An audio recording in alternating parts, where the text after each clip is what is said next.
Vous utilisiez votre télescope et vous avez aperçu quelque chose qui bougeait très vite dans le ciel et vous pensez que c'est un vaisseau extraterrestre. C'est une étoile filante, ça, monsieur. Ça va être long.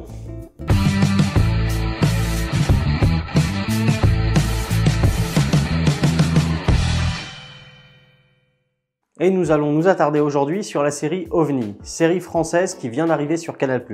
D'ailleurs, c'est la première fois que je parle d'une série Canal. La série est composée de 12 épisodes de 30 minutes chacun. Et ici, nous allons suivre l'histoire d'un astrophysicien Didier Mathur, qui après l'échec de l'envoi d'une fusée dans l'espace dont il était responsable, se retrouve à devoir faire de l'intérim en allant travailler au GEPAN. Et je pense que quand t'es astrophysicien, quand on t'envoie t'occuper d'histoires d'aliens à 2 balles, c'est pas forcément très valorisant. Et nous sommes à la fin des années 70. Et à cette époque-là, les témoignages autour des ovnis, il y en a un paquet, accompagnés de toutes les théories du complot qui vont avec, ça va de soi. Et oui, sans les aliens, comment on aurait fait pour construire les pyramides? Enfin, réfléchissez. Et donc, l'organisation, le GEPAN, est chargée de s'occuper de toutes les histoires d'ovnis, recueillir tous les témoignages des gens qui affirment avoir vu des extraterrestres, et réussir à leur donner une explication un peu plus crédible de ce qu'ils ont pu voir en réalité. Et des fois, ça va quand même assez loin, ils sont face à des témoignages vraiment farfelus. Et avec la série OVNI, on est vraiment entre fiction et réalité de l'époque. On pourrait même dire qu'on est aux frontières du réel. Parce que si l'histoire qu'on nous présente ici va quand même vachement plus loin que la réalité,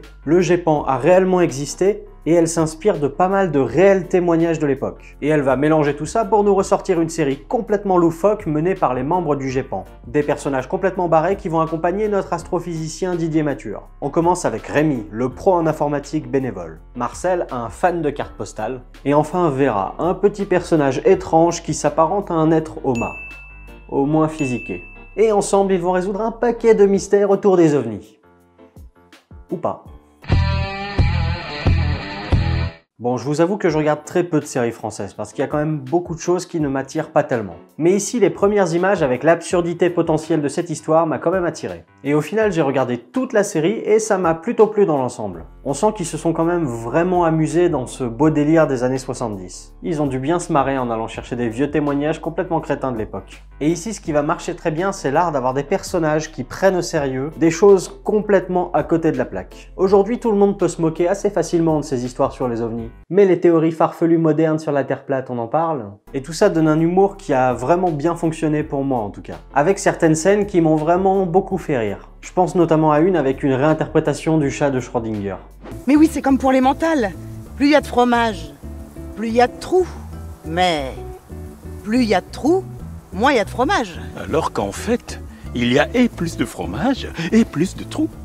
Il y a aussi tout le délire autour des Mélohim qui fonctionne très bien. Une secte qui vit en petit comité et qui attend l'arrivée des aliens afin de les accueillir sur Terre. Et évidemment, comme on s'y attendait, il y a vraiment un comique de situation très présent. Dès l'instant où ils résolvent des enquêtes et qu'ils s'aperçoivent la plupart du temps qu'il n'y a rien de surnaturel là-dedans. Que nenni, aucun extraterrestre à l'horizon. Et ce qui fonctionne dans ce grand délire passe également évidemment par les personnages. Car ici, la plupart des personnages principaux sont vraiment uniques à leur manière. Ces personnages atypiques, voire même caricaturaux, fonctionnent très bien dans cet univers. Notamment avec leur mimique un peu étonnante, ou le fait qu'ils jouent à fond leur délire, aussi absurde soit-il, à chaque fois. Et ça tombe bien, dans ce genre de situation, c'est vraiment ce qu'on attend d'eux. Avec un point d'honneur pour le personnage de Vera. Un personnage complètement barré, naïf et... Vous savez ce que je me suis dit la première fois que je vous ai vu?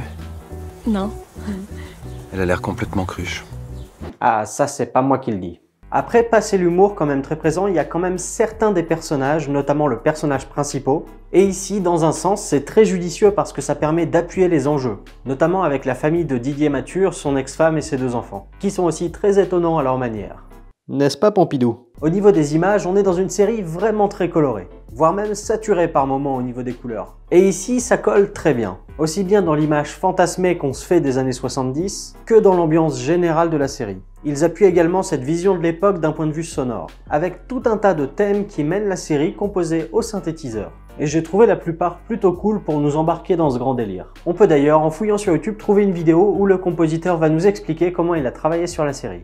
Bon, vous l'avez compris, il y a pas mal de choses qui ont fonctionné très bien sur moi dans cette série. En revanche, je pourrais quand même reprocher quelques petites choses.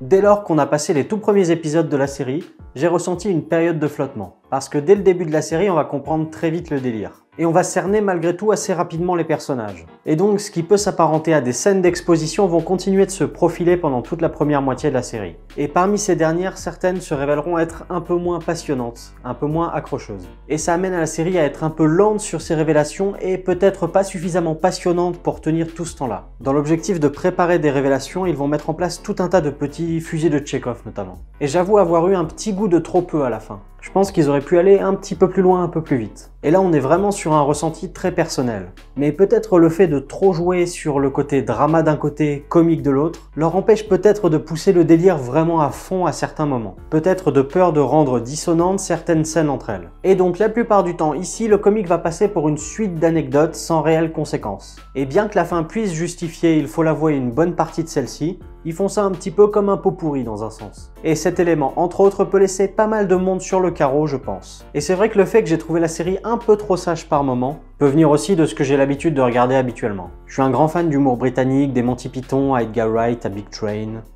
Vous voyez ce que je veux dire. Et là, je pense que l'ambiance générale de la série peut amener à plus d'extravagance par moment. Mais aussi, je ne t'oublierai pas, la réalisation, le choix des plans, le montage, etc.